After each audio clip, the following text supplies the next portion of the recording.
Como estamos de pie a buscar la lectura bíblica que se encuentra en Salmos 119, 105. Amén. Salmos 119, 105. Y la palabra de Dios se lee en el nombre del Padre, del Hijo y del Espíritu Santo.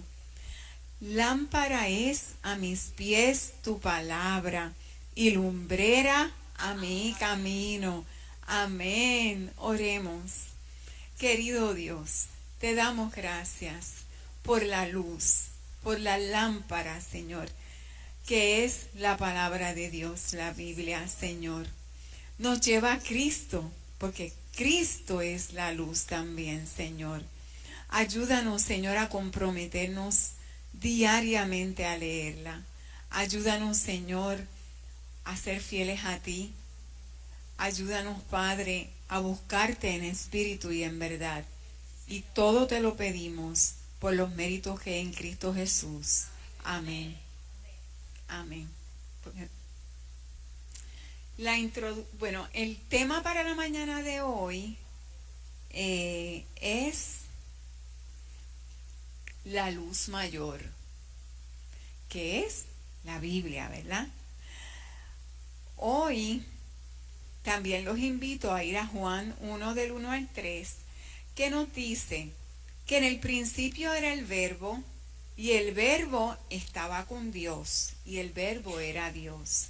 Y todas las cosas fueron hechas por Él. Y sin Él, nada de lo que ha sido hecho fue hecho.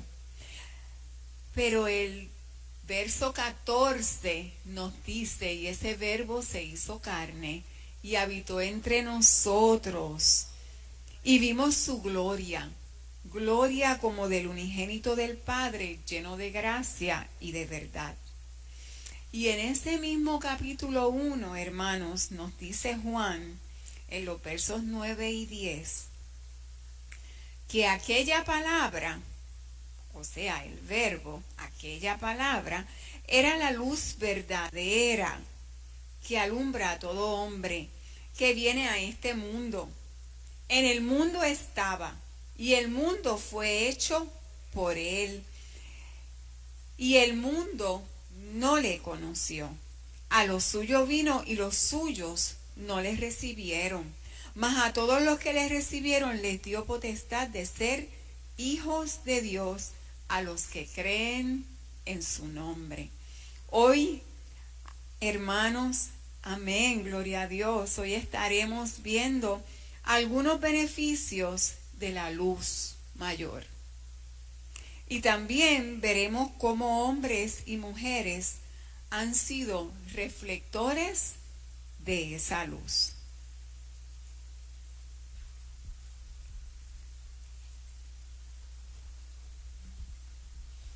Muy bien, en este momento, y creo que es un momento muy especial, siempre me gusta mucho, es el momento de ver cómo el Evangelio avanza en otras partes del mundo a través de las misiones. Así que tendremos a continuación el informe misionero.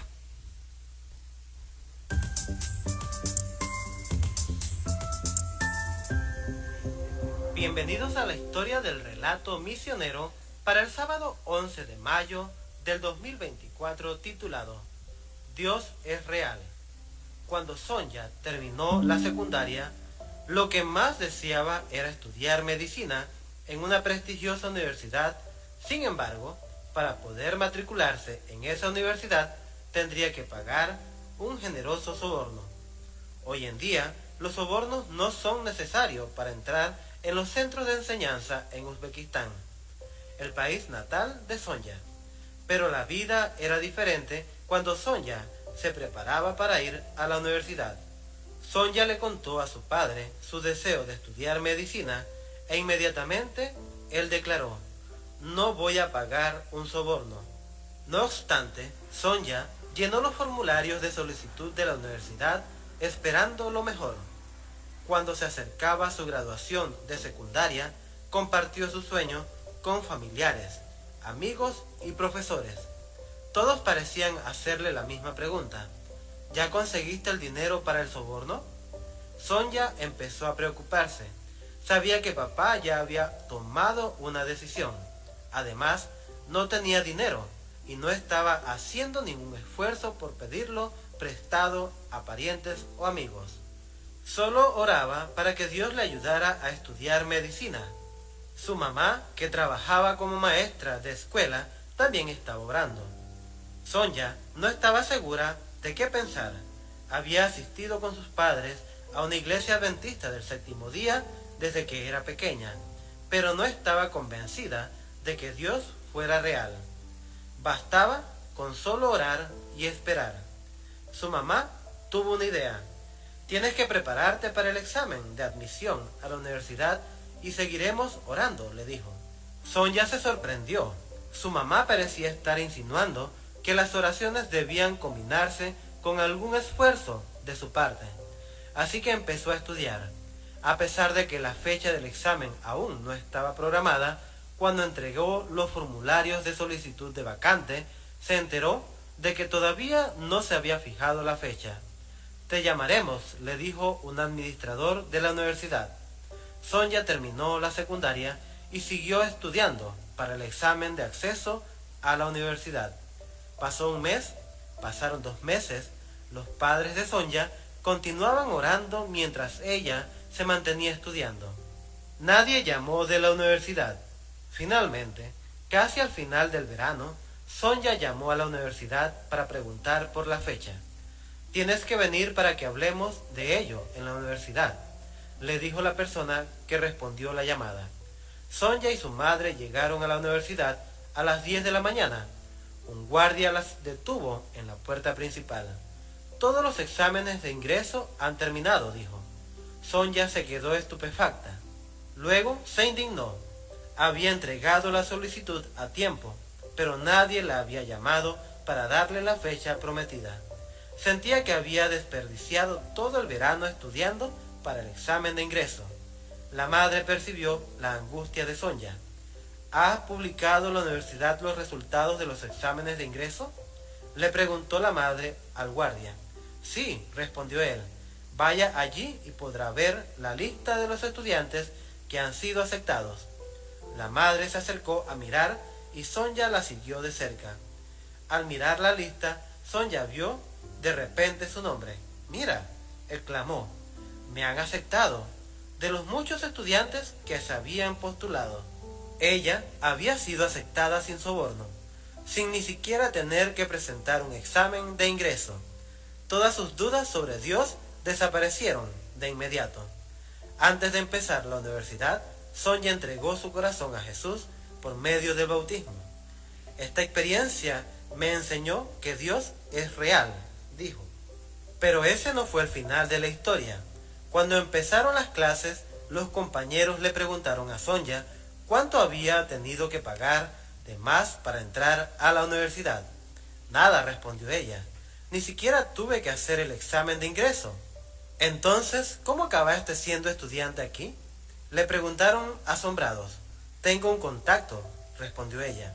Más tarde, a medida que los alumnos se iban conociendo mejor, se enteraron de que el contacto de Sonia era Dios.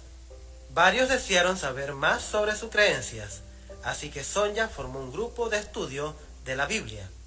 3 compañeras entregaron su corazón a Jesús y se bautizaron.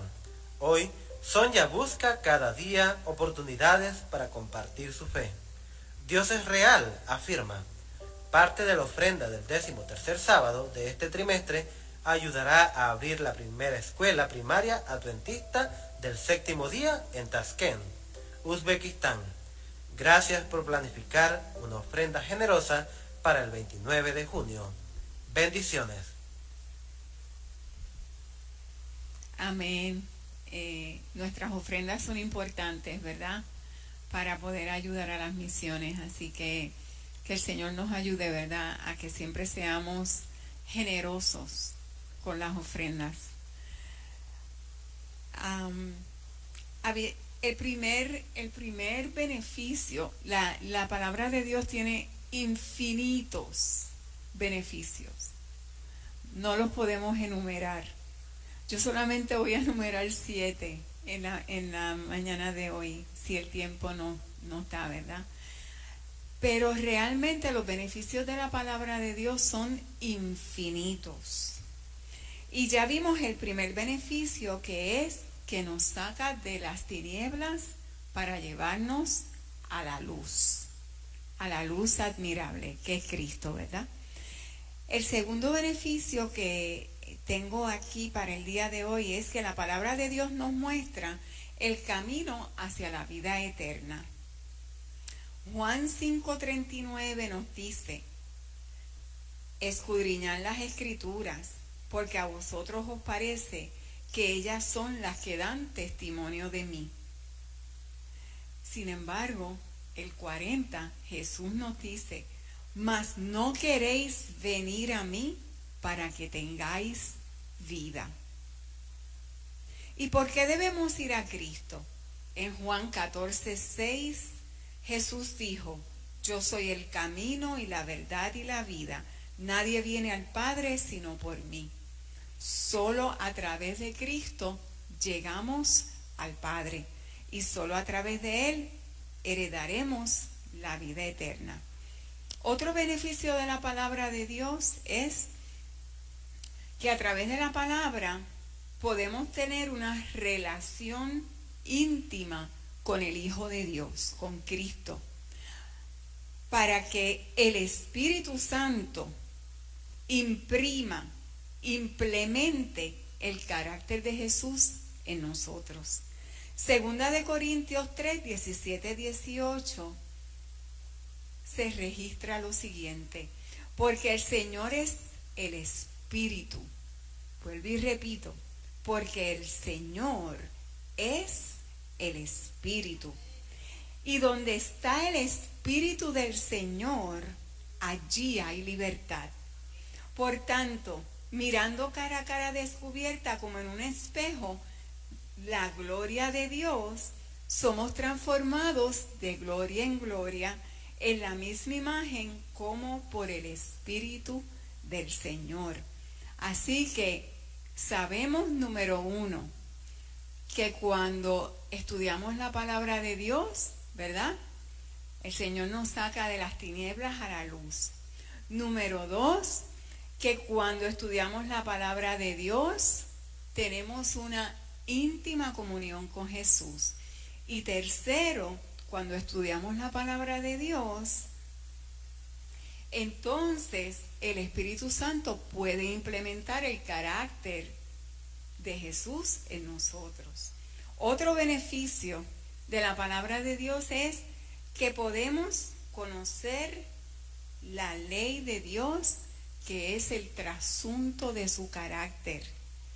Jesús en San Juan, el Evangelio de San Juan 14:15 nos dice: si me amas, guarda mis mandamientos.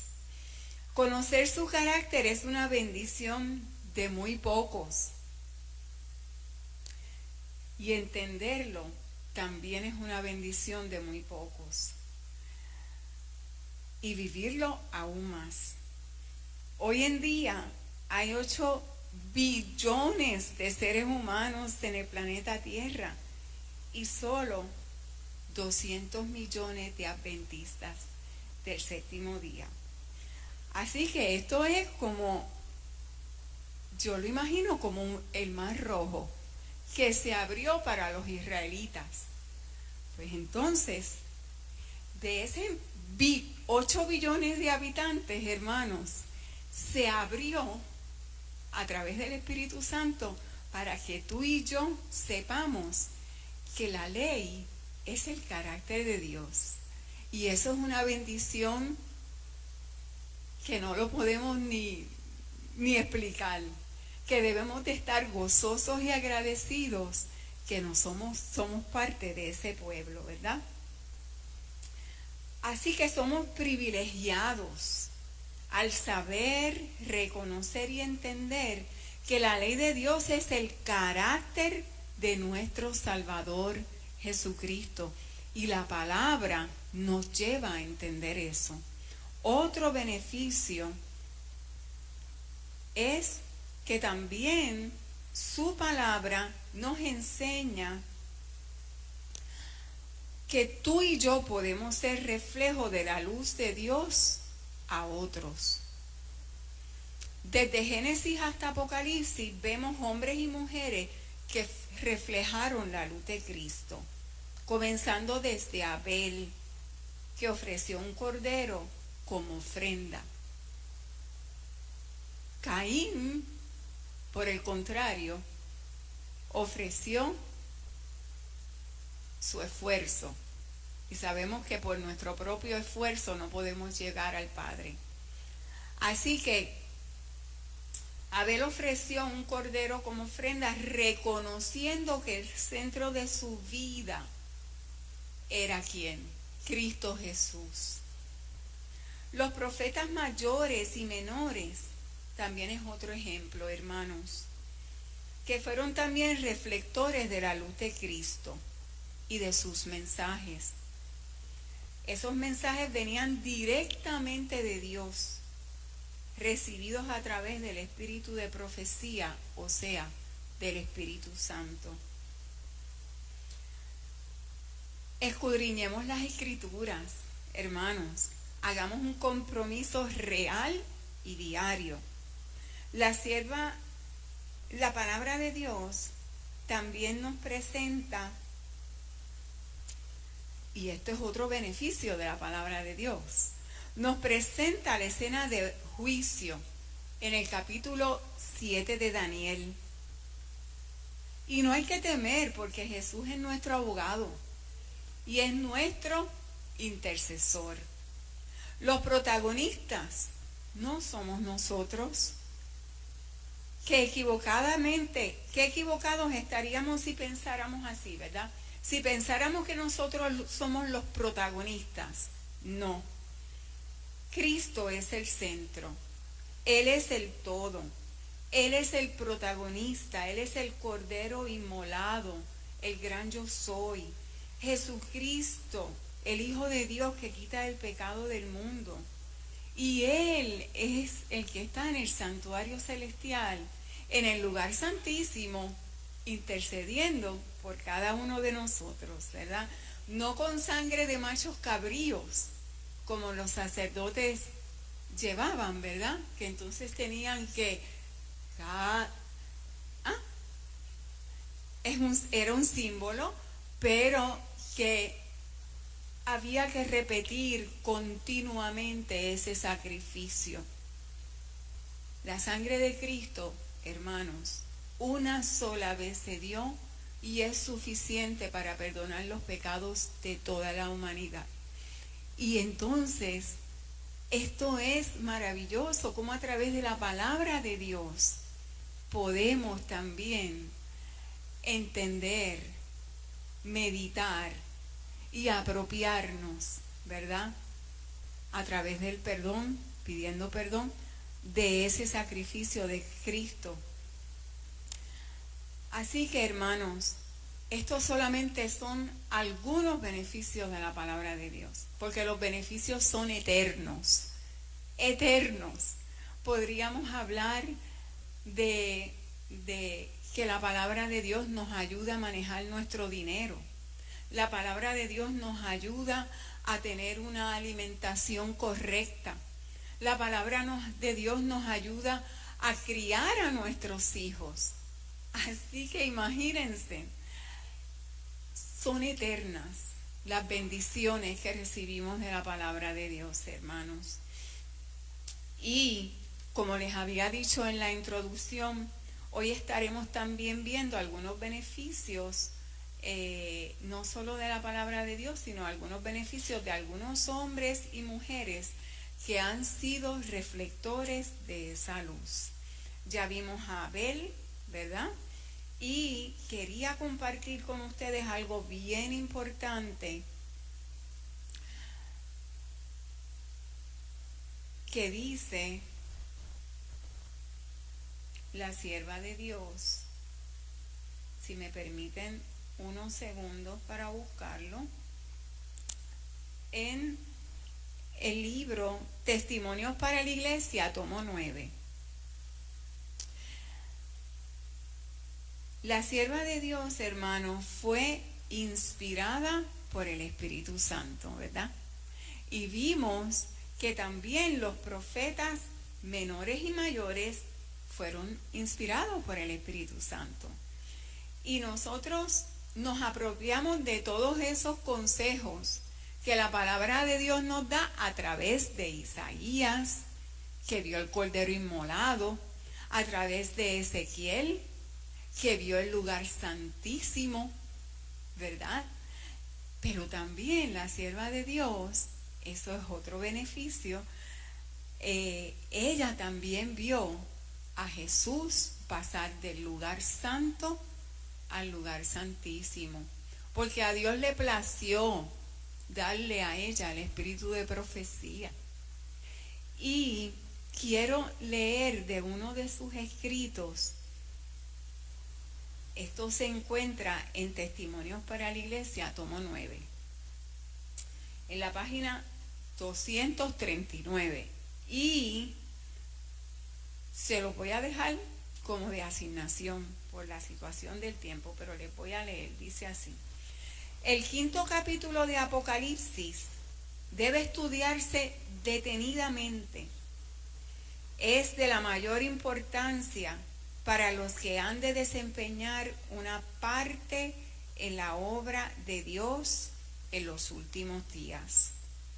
Algunos están engañados, no se percatan de lo que está por suceder en la tierra. Son víctimas de un error fatal los que se han dejado confundir en lo que concierne a la naturaleza del pecado.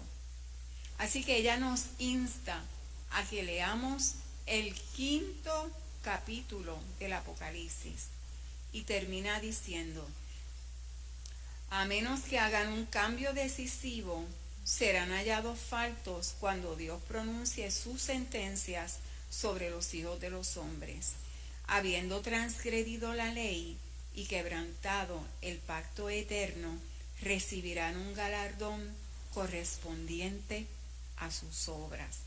Así que es bien importante que estudiemos el 5º capítulo del Apocalipsis, pero termino con esto, hermanos. ¿Estamos listos? ¿Estamos listos para la venida del Señor?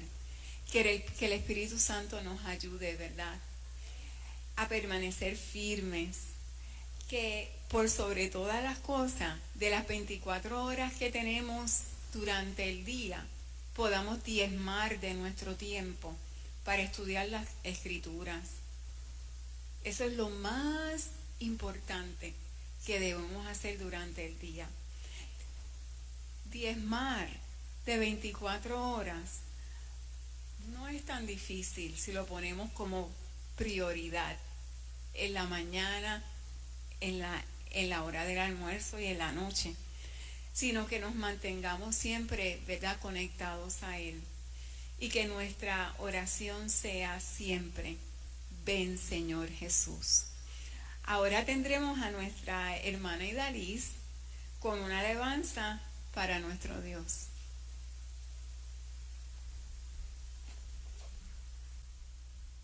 Dios te bendiga.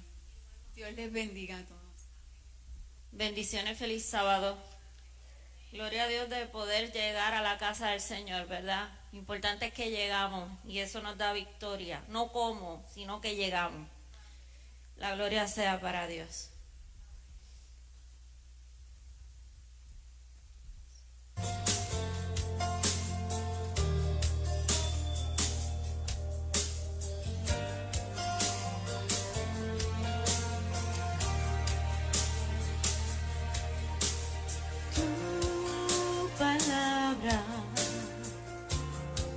Es como aceite sobre mis heridas,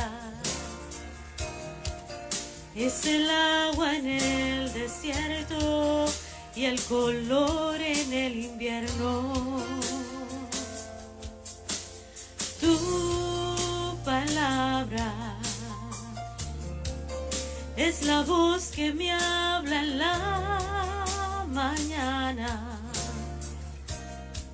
Es mi consejo cada día y en la prueba es quien me guía. Podría estar perdida como un náufrago en el mar y aún perderlo todo hasta el aliento. Podría estar hambrienta como un niño sin hogar, pero yo sé que tu palabra siempre a mí me sostendrá.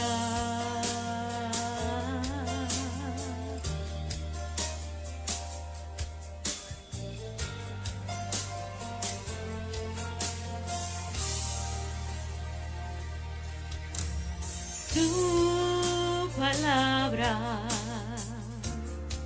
es como dulce miel para mis labios. Es la perfecta melodía que me deleita cada día. Tu palabra es mi refugio en medio de las pruebas. En la tristeza en mi alegría, en soledad mi compañía. Podría estar perdida como un náufrago en el mar y aún perderlo todo hasta el aliento. Podría estar hambrienta como un niño sin hogar, pero yo sé que tu palabra siempre a mí. Podría estar perdida como un náufrago en el mar y aún perderlo todo hasta el aliento. Podría estar hambrienta como un niño sin hogar, pero yo sé que tu palabra siempre a mí. Pero yo sé que tu palabra siempre a mí. Pero yo sé que tu palabra siempre a mí me sostendrá.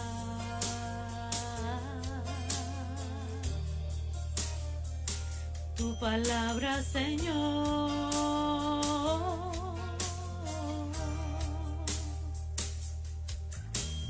Tu palabra,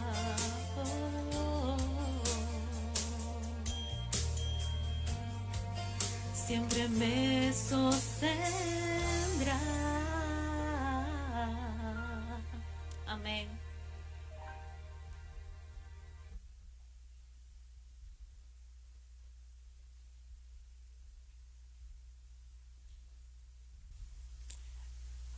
Si pueden estar de pie para orar.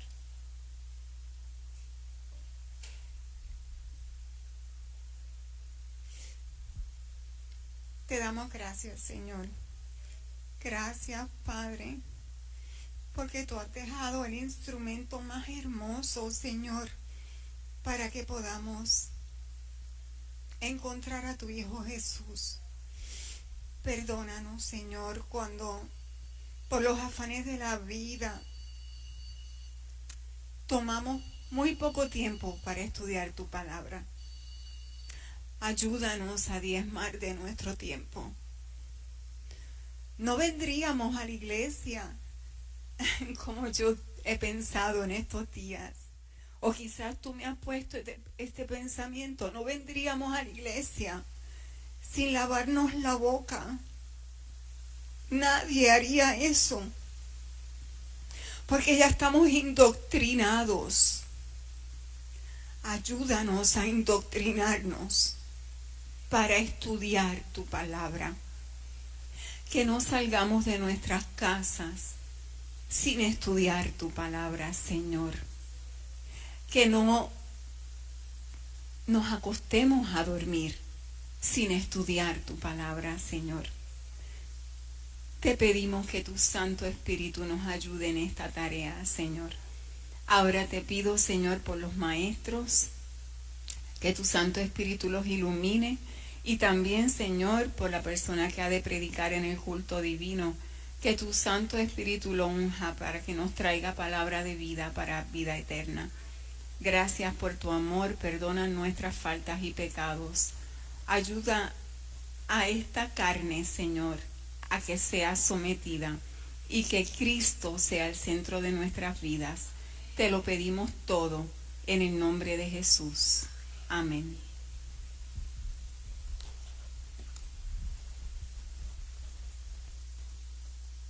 Feliz sábado tengan todos. Dios te bendiga. Amén. Tenía coordinado que Mariela tomara una de las clases en la mañana. Quizás está un poquito retrasada. Así que me gustaría dar 2 minutitos para que trabajaran lo del registro. Y entonces comenzamos con la discusión de la lección de esta semana. Va a ser por clases. Ay, los jóvenes van a estar con Yesenia en la terraza atrás, o van a estar aquí. Aquí dentro del templo. Excelente, muy bien. Muchas gracias.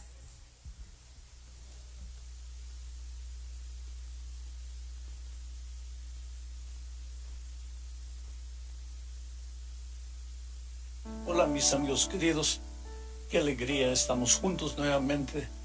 Dios nos da vida, nos da salud y eso es motivo de mucha gratitud. La pregunta que voy a responder hoy, antes de considerar la lección de la escuela sabática, es generalmente pregunta que los jóvenes hacen. Ellos dicen, pastor, ¿Dios sabe todo? Claro que sabe. Entonces dicen, si Dios sabe todo, Él sabe que me voy a perder o me voy a salvar. Pues claro que sí, Dios es omnisapiente. Entonces ellos enfatizan, bueno, si Dios sabe que me voy a perder, ¿para qué voy a tratar de salvarme? Y si Dios sabe que me voy a salvar, pues entonces ya no me preocupo, de todas maneras me voy a salvar. Este raciocinio es interesante desde el punto de vista humano. Y yo creo que muchas veces los jóvenes hacen esa pregunta con el deseo de confundir. La verdad es la siguiente, mira, Dios conoce el futuro porque es Dios. Y Dios sabe si te vas a salvar o te vas a perder. Pero el hecho de que Dios sepa que te vas a salvar o te vas a perder no determina tu salvación ni tu perdición. Si tú te vas a salvar o perder va a depender únicamente de las decisiones que tú tomes, no del hecho de que Dios conoce el futuro. El hecho de que Dios conozca el futuro no determina tu salvación o tu perdición. Lo que determina son las decisiones que tú tomes. Pero claro, Dios, por ser Dios, sabe el futuro. El futuro que tú has decidido para ti, el futuro que tú has escogido. ¿Ok? Muy bien, vamos a la lección número 6 para el 11 de mayo del año 2024. El título de la lección, Los dos testigos. El propósito de la lección de esta semana es mostrar que aunque el diablo ha atacado a la palabra de Dios, ha atacado a la Biblia, ha atacado al propio Dios y ha atacado al pueblo de Dios, y aunque su ataque contra la Biblia ha sido de dos maneras, queriendo tergiversarla, distorcerla, o entonces cuando ese estratagema no le dio cierto, persiguiéndola, destruyéndola, a pesar de esos ataques del enemigo, la Biblia continúa firme porque es la palabra de Dios. Y el profeta dice, la hierba se seca, la flor se marchita, pero la palabra de Dios permanece para siempre. Bueno, vamos a estudiar en esta oportunidad la primera parte de la lección bajo el subtítulo de Dos testigos. Aquí vamos a encontrar una profecía que anunciaba el intento del diablo para destruir la Biblia, para acabar con la palabra de Dios. Para esto voy a leer Apocalipsis capítulo 11, versículos 3 y 4. Dice así: y daré a mis dos testigos que profeticen por 1260 días, vestidos de cilicio.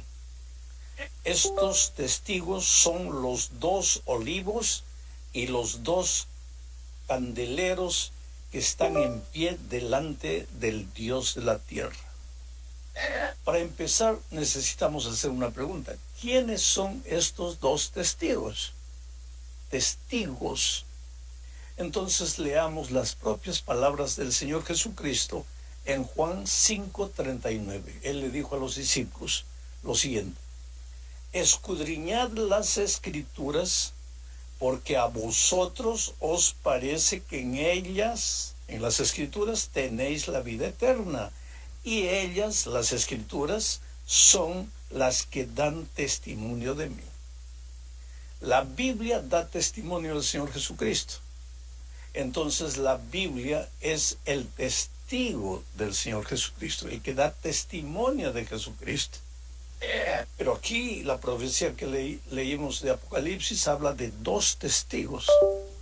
Y naturalmente aquí se refiere al Antiguo Testamento como el primer testigo y al Nuevo Testamento como el segundo testigo.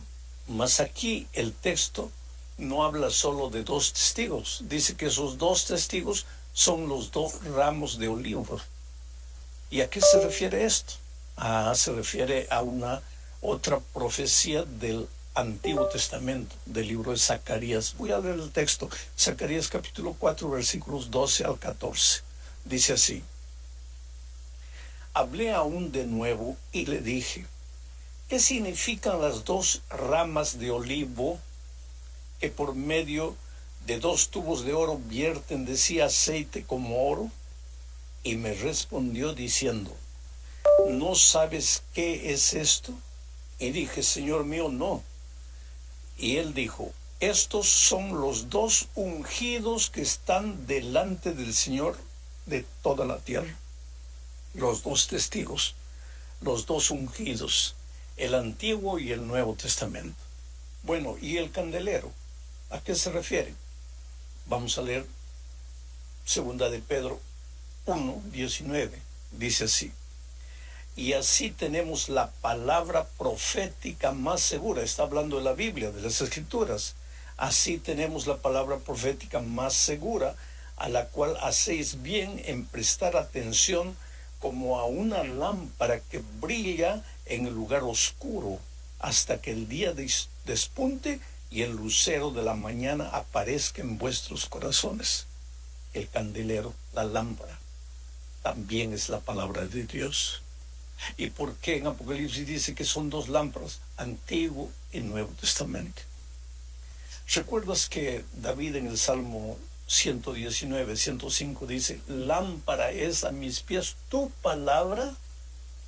Oh querido, la Biblia, Antiguo y Nuevo Testamento, son los testigos, son las dos ramas de olivo, son los dos candeleros, es la lámpara que alumbra para no tropezar. Ahora, la profecía que leímos de Apocalipsis dice que estos dos testigos, las dos lámparas, la palabra de Dios, la antorcha, profetizaron vestidos de cilicio, o sea, con dificultad. Tuvieron mucho problema para cumplir su misión durante 1260 años. Vamos ahora a la segunda parte. Aquí se empieza a hablar de periodos proféticos. Y aquí vamos a ver lo que sucedió con estos dos testigos a lo largo de la historia. Apocalipsis 11:3. Mira lo que dice: y daré a mis dos testigos que profeticen por 1260 días vestido de silicio. Vestido de silicio, con dificultades, con problemas. Los testigos no podían cumplir su misión. Había muchos problemas, mucha presión. Durante 1260 días. ¿A qué se refiere esto? Querido, ya dijimos la lección de la semana pasada, que en profecía un día simboliza un año. Y 1260 días se refiere a 1260 años. Y la semana pasada también vimos que esta profecía se repite de 3 maneras en la Biblia, como 1260 años, como 42 meses y como tiempo y tiempos y la mitad de un tiempo. Estas profecías todas hablan del mismo periodo de tiempo, 1260 años, que ya vimos también la semana pasada, van del año 538 al año 1798, 1260 años. El periodo del oscurantismo, el periodo en que la propia iglesia que se llamaba cristiana, o que se hacía llamar cristiana, o que quería que la llamasen cristiana, persiguió a todo aquel que estudiaba la Biblia y escondió la Biblia bajo el argumento de que el pueblo no podría entender la Biblia y que los únicos que podían entender la Biblia eran los líderes de la iglesia. De tal manera que esos líderes agarraron las tradiciones humanas y comenzaron a sustituir la palabra de Dios por las tradiciones humanas. Esa persecución empezó al año 538 y terminó en 1798, cuando esta iglesia perdió poder, perdió fuerza, cuando el general Berthier prendió al líder religioso y lo llevó cautivo. Y entonces acabó el poder de persecución, el poder político que esta iglesia tenía. Pero lo interesante y lo impresionante es que todo esto estaba profetizado. Los 2 testigos, la palabra de Dios, el Antiguo y el Nuevo Testamento, cumplirían su misión bajo presión, bajo dificultades, bajo persecución. Pero sigue diciendo más la profecía, y voy a leer, estamos entrando ahora a la tercera parte. Los 2 testigos son asesinados. ¿Cómo es que la Biblia fue asesinada? ¿Qué pasó? ¿De qué manera? Vamos a leer lo que dice Apocalipsis capítulo 11, versículos 7, 8 y 9. Mira, voy a leer. Cuando hayan acabado su testimonio, la bestia que sube del abismo hará guerra contra ellos y los vencerá y los matará. Naturalmente, esta bestia que sube del abismo, en el fondo, por tras de todo, es el enemigo. Esta bestia que sube del abismo es un poder religioso, político, pero por tras de todo está el diablo, que quiere acabar con la palabra de Dios. Leo de nuevo el texto. Cuando haya acabado su testimonio, la palabra de Dios, la bestia que sube del abismo hará guerra contra ellos, contra los que estudian la palabra de Dios, contra los 2 testigos, y los vencerá y los matará. Matará a los testigos.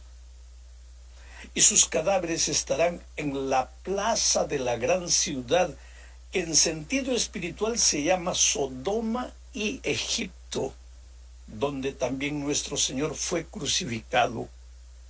Y los de los pueblos, tribus, lenguas y naciones verán sus cadáveres por 3 días y medio y no permitirán que sean sepultados.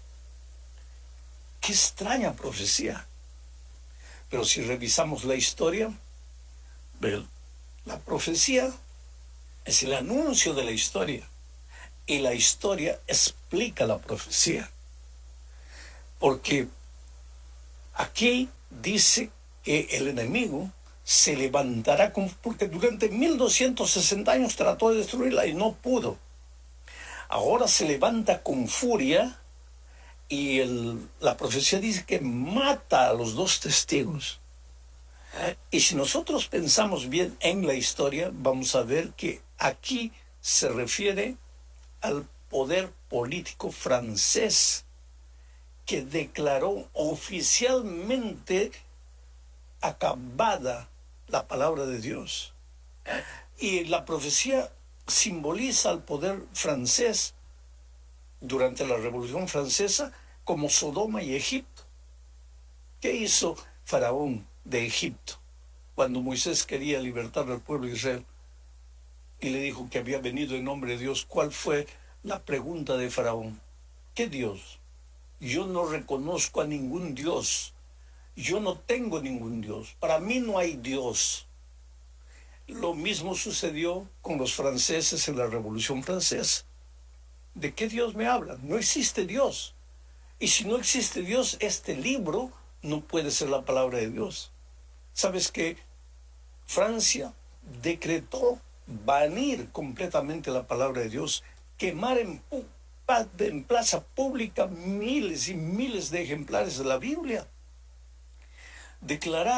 Hicieron una procesión por las calles de Francia a la diosa de la razón, bajo el argumento de que la palabra de Dios atentaba contra la razón y que no había más lugar para religión, para creer en Dios, para palabra de Dios, y que la razón debería ser idolatrada como si fuera una diosa.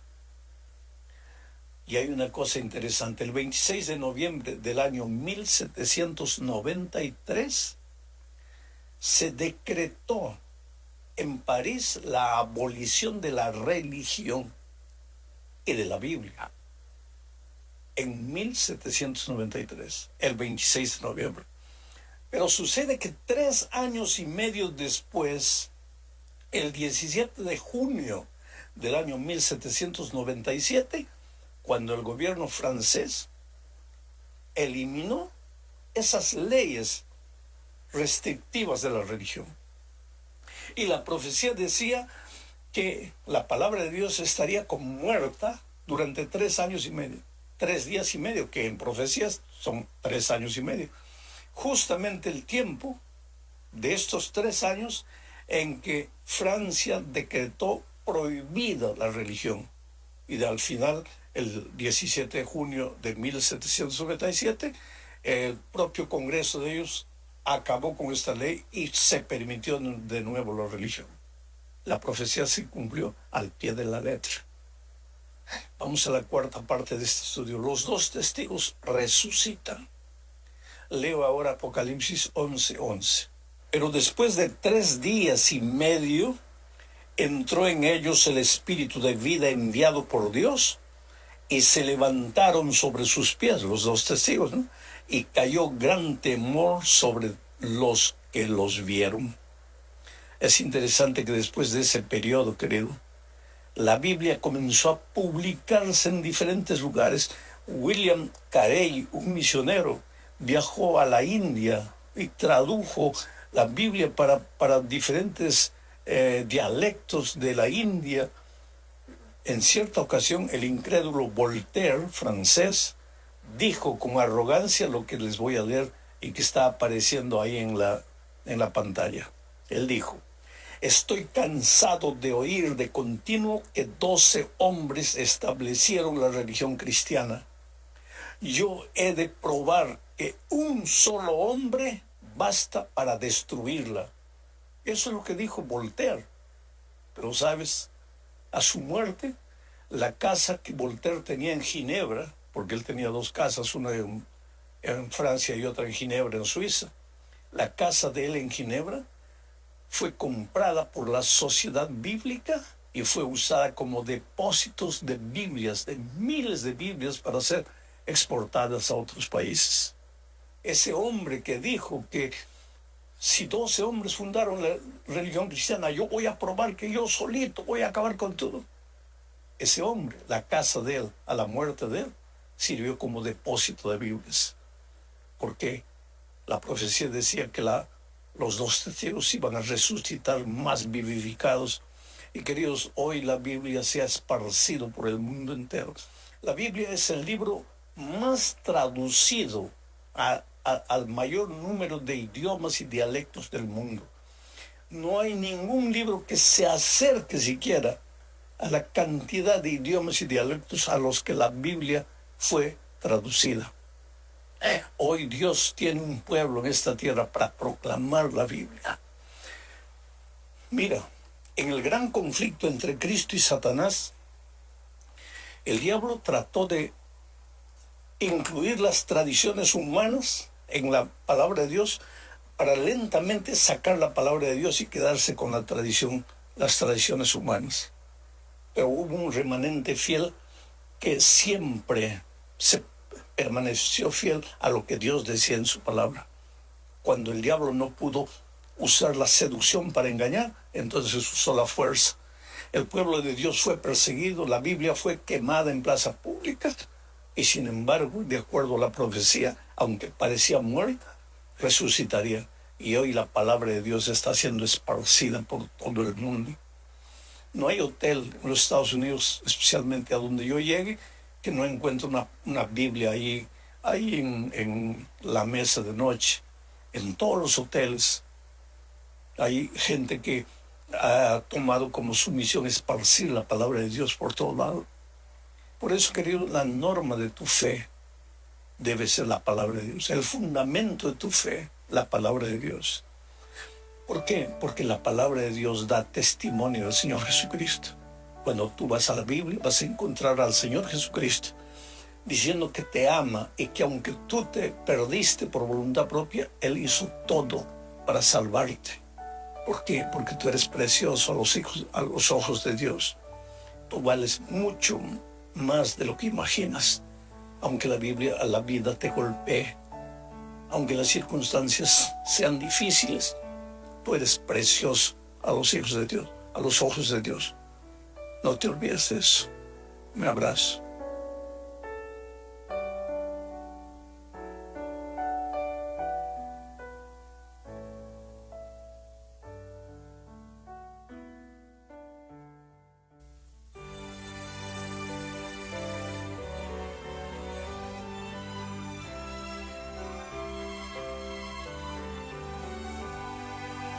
Dadme la Biblia, reluciente estrella, norte del nauta en tormentoso mar. Nunca el nublado esconderá su brillo, pues las tinieblas puede disipar.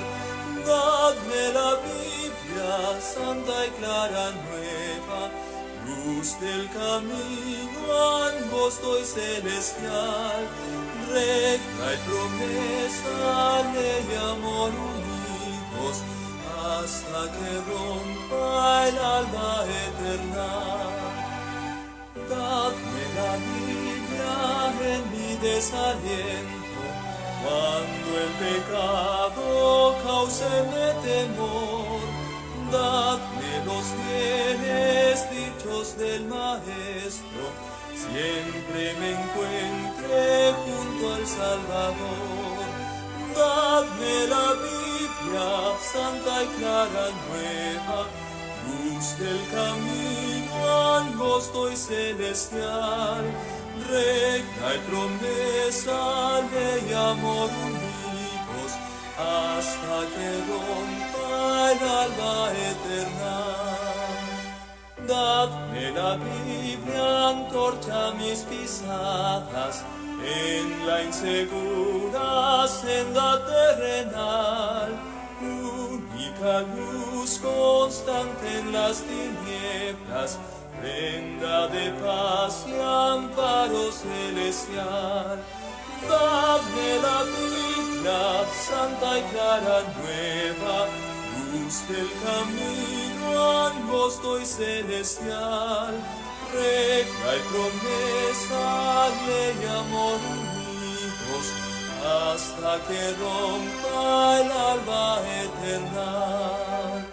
de la Biblia, luz de vida eterna, junto al sepulcro su esplendor alzar, sobre el Jordán destáquense las puertas, fulgidas de la célica ciudad. Dadme la Biblia, santa y clara nueva, luz del camino angosto y celestial, regla y promesa, ley y amor unidos, hasta que rompa el alba eterna.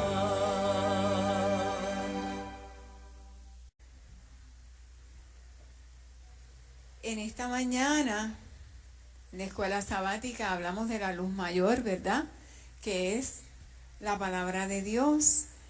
Y vimos algunos de los beneficios, ¿verdad?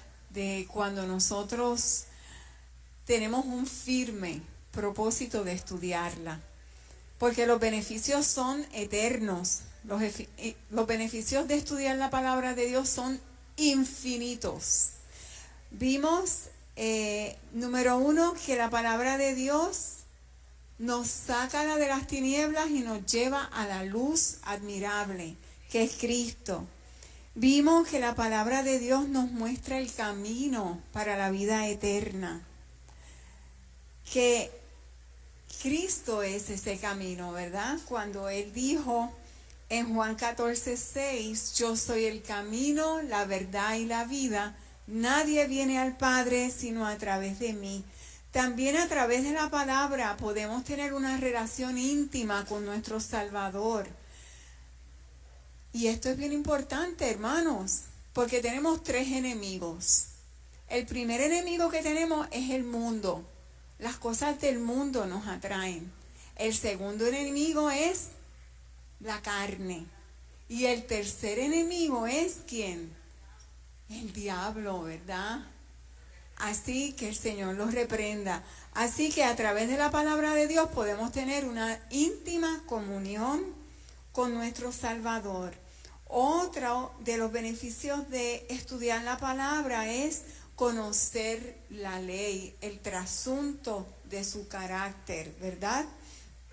También podemos ser reflejos de la luz de Dios a otros. Y dimos ejemplos de profetas y personas que fueron reflejos de la luz de Dios.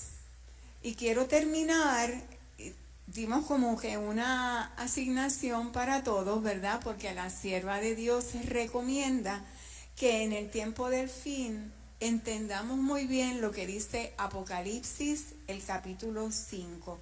Y quiero terminar leyendo Apocalipsis 5:12, que dice, hablando de los millones y millones de ángeles que hay en el cielo, decían a gran voz, el cordero que fue inmolado es digno de tomar el poder, las riquezas, la sabiduría, la fortaleza, la honra, la gloria y la alabanza. Así que, hermanos, el centro de nuestra vida debe ser Cristo Jesús y su palabra. Los invito a estar de pie para terminar con una oración. Querido Dios, te damos gracias, Padre, por habernos traído aquí a tu casa de oración. Te pedimos, Señor, que nos bendigas con discernimiento, con sabiduría, Señor, con la fidelidad que tuvieron todos estos reformadores, Señor, para que en este tiempo no miremos ni a la diestra ni a siniestra, sino que miremos al centro. El centro eres tú, Cristo. Que así como Abel, sin tener la palabra en sus manos escrita, pero Abel fue guiado por la luz, por tu luz, Señor, que nosotros podamos ser guiados por tu luz en todo momento. Perdona nuestros pecados y quédate aquí, Señor, a través de tu Santo Espíritu, hablándonos durante el culto divino. Te lo pedimos, Padre, en el nombre de Jesús. Amén.